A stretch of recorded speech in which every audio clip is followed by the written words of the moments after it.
Hi guys, this is chapter 1, section 3 for intermediate algebra. I'm going to do some hand-picked problems that I think showcase some of the skills you're trying to practice for chapter 1, section 3. Number 14, you're going to see these absolute value bars, okay? So these straight up and down bars here, uh, they have to be like the bread of the sandwich, but whatever's on the inside is going to immediately become positive because it's telling you this is the distance of this number from 0 on a number line. So from -3, all right, there's -2, -1, and 0. The distance from 0 that -3 is from 0 is 3 units. The absolute value is the true distance or true value it is from 0, and we're always going to be talking about that in a positive form. Algebraically, what it means is if there's something inside, it's force positive. Those bars there are like parentheses, and whatever's on the inside is going to be force positive. So I'm just going to put this guy on pause, this negative sign here, and write it. It's not a part of the absolute value. It's waiting outside. It's lurking, ready to strike. And so when I evaluate the absolute value of -3, that is 3. And then this negative sign's like, it's -3. So, all right, number 19, 18 plus -20. One of these, so there's two values I see. There's 18, which is pulling the value up because it's positive, and then there's 20, which is pulling the value down because it's a -20. So you're going to get really good at deciphering what's addition and what's subtraction. Right now, what I'm seeing is a positive 18 and a -20, which are going to, well, 18 plus -18 and -2. All right, I just broke this -20 into -18 and -2 for this purpose, so that -18 and positive 18 would equalize at 0 and leaving me at -2. Another way to think about it would be if here's where we are at 18 and I move 20 spaces this way, 18 of them would get absorbed and have us cancel out at 0, and we'd be left here at needing to go 2 more spaces to reach our difference of 20. Okay, so the answer here is -2 when we do that. Number 39, -15 plus 2/100ths or 0.02. All right, so I'm picturing maybe you owe your mom or dad $15 and you find 2 pennies in the couch and you hand them over and say, "What's my debt now?" All right, so if I'm at -15 and I move 0.02 units towards the positive, um, then I moved zero point zero 0.02 units that way, like that. And think about what's next on the number line in terms of the next integer. It's -14. And so for me, I just think if it's pennies or if it's money, I'm 2 cents down, and that would be -14.98. Okay. If you need to do the math like this, you could, for the sake of this example, just do 15.00 and subtract 0.20 because you are having a difference in these two values. One's positive, one's negative. So you would need to take their difference. Or you're 2 cents closer to 0 than you are 15, so we would need to subtract. And you would just do some borrowing and you would get 14.98. And that would be a negative since we're over here in the negative side of our number line. Number 64, -0.02 and -3. So what I see are two values that are both negative, and they're going to combine forces to the dark side or to our negative side. So really, we need to add them together as a combined negative force. So I'm going to take 3, and I'm going to add 0.02, put some placeholder zeros for me to add, 2, 0, and that's 3, and this is all negative. Okay. Number 78, 0.05 times -2.5.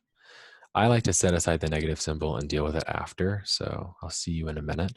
But I'm going to do 2.5 times 0.05. If you're wondering, do I need that 0? That 0, no.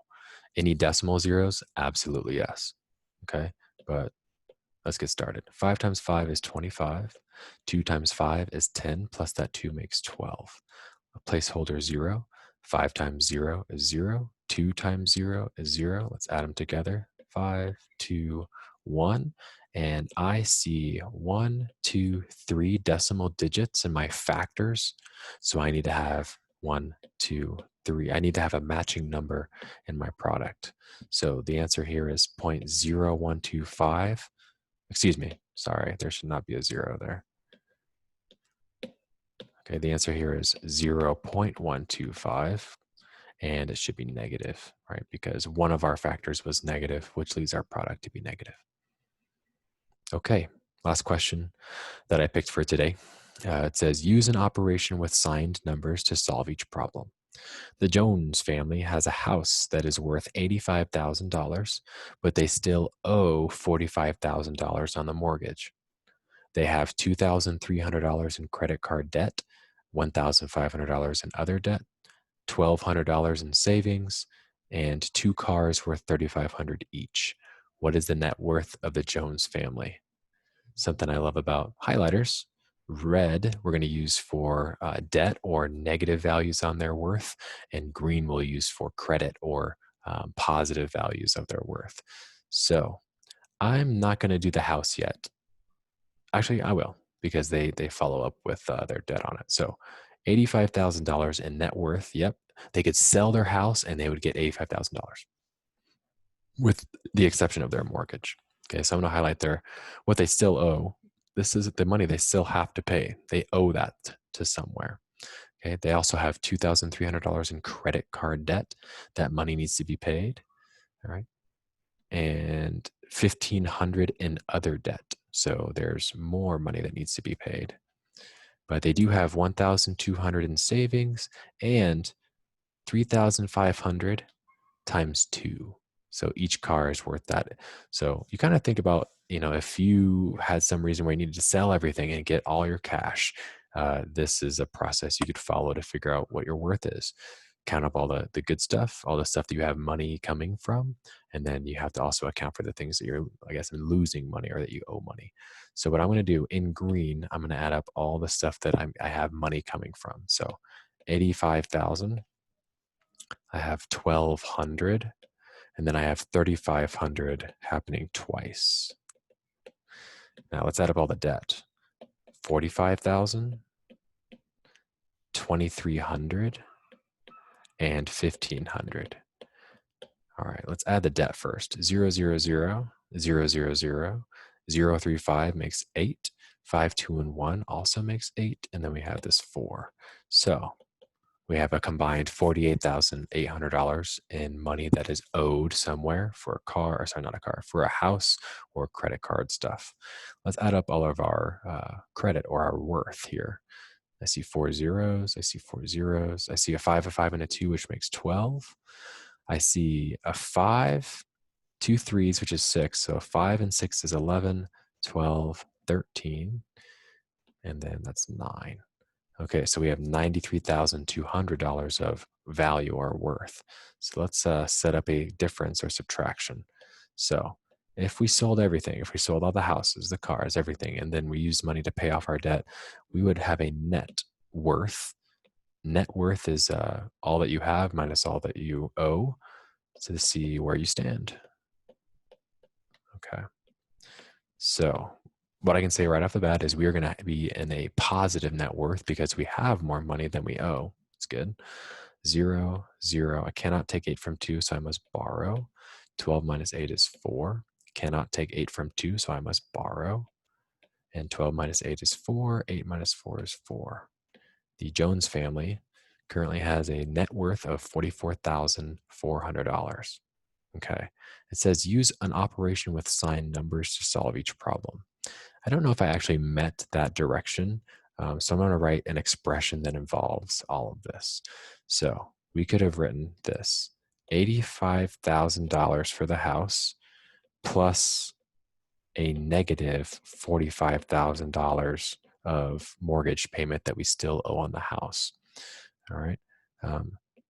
Plus a debt of $2,300 for the credit card, plus a debt of $1,500 for other debts, and then plus $1,200 in saving. Have this continue down here, plus 2 times $3,500. two cars worth 3,500. So in a way, that's essentially what we did. We just grouped them.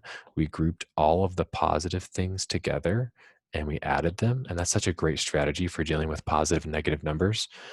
Group all the positive stuff, deal with it, group all the negative stuff, deal with it, and then come to a final comparison so you can see what the net balance is. So hope this is helpful. Please let me know if you have any questions, and good luck out there.